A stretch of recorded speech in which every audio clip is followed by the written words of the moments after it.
আচ্ছা, আপনাদের কাছে এল ক্লাসিকোটা কেমন লাগে? বা এল ক্লাসিকো মানে কথাটারই যেই ধার একটা রয়েছে, এটা আপনাদের কাছে কেমন লাগে? মানে এল ক্লাসিকো কথাটা শুনলেই যেমন আমাদের মধ্যে একটা অন্যরকম উত্তেজনা কাজ করে। এল ক্লাসিকো, হ্যাঁ ভাই, কবে হবে? মানে এল ক্লাসিকো ম্যাচটা কবে? বা এই ম্যাচে কে জিতবে? আগের ম্যাচে তো বার্সেলোনা জিতছে, ওই তার আগের ম্যাচে আবার রিয়াল মাদ্রিদ জিতছে। তো এরকমই আমাদের মনের ভিতর কাজ করে। সো তার ভিতরে যদি আবার এল ক্লাসিকোতে আপনার একটু মারামারি হয়, তাহলে কিন্তু এল ক্লাসিকোটা জমে যায়। তো সবাই আমি দেখছি যে যারা যারা ফুটবল তেমন ভাবে সাপোর্ট করে না বা দেখে না, ওই লোকগুলোও কিন্তু আপনার এল ক্লাসিকো দেখার জন্য মানে একটু পাগল হয়ে থাকে। এন্ড সব তাদের অন্য কাজকর্ম থাকলেও কিন্তু তারা সব কাজকর্ম ফালাই দিয়ে আইসা আপনার এই এল ক্লাসিকো দেখে। কারণ কি, এল ক্লাসিকোর কিন্তু উত্তেজনাটাই থাকে অন্যরকম।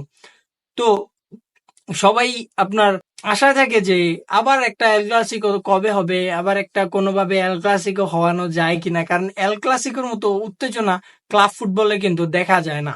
অন্য যে কোনো দুই টিম যত ভালো ভালো টিমই খেলুক না কেন, এল ক্লাসিকোর মতো উত্তেজনা আর পাওয়াই যায় না। এই সিজনে কিন্তু আমরা এল ক্লাসিকো মোট দুইটি দেখতে পেরেছি, তো দুটোটাই বার্সেলোনা জিতেছে। তো এই মাসের মধ্যে যদি ভাই ব্রাদার্স আরেকটা আমরা এল ক্লাসিকো দেখতে পারি, বিষয়টা কেমন হয়?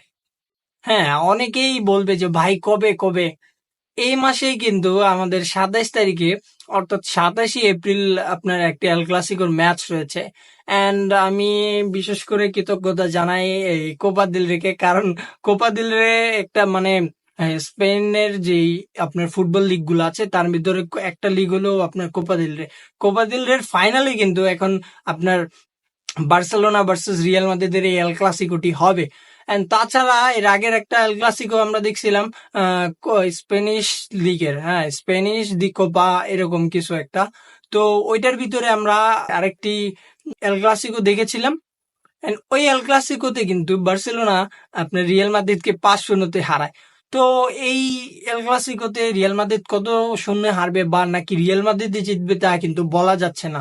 বাট বলা না যাওয়ার কারণটা আমি আপনাদেরকে বলি। এই যে আপনার এপ্রিল মাস এসে পড়েছে, তো এই মাসে কিন্তু বার্সেলোনা এবং রিয়াল মাদ্রিদ উভয়েরই কিন্তু কয়েকটি করে ম্যাচ রয়েছে। কয়েকটি করে ম্যাচ রয়েছে বলতে আপনারা অনেকেই বুঝবেন না, বাট এই 5 তারিখ থেকে কিন্তু আপনার রিয়াল মাদ্রিদের ম্যাচ শুরু হবে। চ্যাম্পিয়ন্স লিগের দুইটা লেগ আছে, তারপর লা লিগার ম্যাচ আছে। এন্ড আপনার, হ্যাঁ, 27 তারিখে আপনার এই কোপা দিল রে ফাইনাল। এন্ড বার্সেলোনার ক্ষেত্রেও কিন্তু সেম।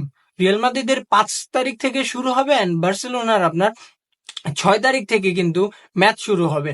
তো ম্যাচ শুরু হবে বার্সেলোনা ডটমুন্ডের সাথে। আপনার ফার্স্ট লেগ সেকেন্ড লেগ দুইটা লেগ মিলায়ও কিন্তু আপনার আরো 3টা থেকে 4টা ম্যাচ রয়েছে। তো আপনার লাস্ট ম্যাচ মেবি আপনার 24 তারিখ বার্সেলোনার, তারপরে কিন্তু আপনার কোপা দেল রের ফাইনাল ম্যাচ। তো গড়ে কিন্তু প্রতিটা টিম রিয়াল মাদ্রিদ এবং বার্সেলোনা দুইটা টিমই কিন্তু রেস্ট নেওয়ার ওইরকম টাইম পাবে না। এন্ড প্রতিটা টিমই প্রায় 2.5 থেকে 3 দিনের মতো রেস্ট নেওয়ার টাইম পাবে। তো এই ক্ষেত্রে আমরা যে মূল দল বা যাই বলি না কেন, বার্সেলোনার বেস্ট ইলেভেন বা রিয়াল মাদ্রিদের বেস্ট ইলেভেন নামাবে ভাই, এটা অনেকটা টাফ হয়ে যাচ্ছে। কারণ কি, এই মাসটা বইরে আপনার এতগুলা ম্যাচ খেলবে, তার ভিতরে এরকম ভাবে রেস্ট নাই, কিছু নাই। 2.5 দিন 3 দিন পর পরই একটা ম্যাচ, তার ভিতরে আবার ট্রেনিং রয়েছে। তো একটা প্লেয়ার, আমার কথা যে একটা প্লেয়ার যে খেলবে, সে দাঁড়াইতে পারবে কিনা তা আমি মানে বলতে পারতেছি না, তার অতটুকু শক্তি থাকবে কিনা। এন্ড তাও বার্সেলোনা এবং রিয়াল মাদ্রিদ আমার যতটুকু চিন্তায় খাটে যে বার্সেলোনা এবং রিয়াল মাদ্রিদ আপনার বেঞ্চ থেকে কিন্তু যাদেরকে মানে আমরা সহজে দেখতে পারি না বা সাবস্টিটিউশন হিসাবে দেখি, তাদেরকে বেশ ব্যবহার করবে। কারণ তাদেরকে আপনার যে মেন ম্যাচগুলো আছে তাদেরকে হয়তো সাবস্টিটিউশন হিসাবে নামানো হয়, নাহলে বেঞ্চ করে রাখা হয়। তো তারা আমার মতে এই মানে মূল একাদশে চান্স পাওয়ার যোগ্যতাটা বেশি রাখবে। And আপনাদের কি মনে হয় তা কিন্তু আপনারা জানাবেন।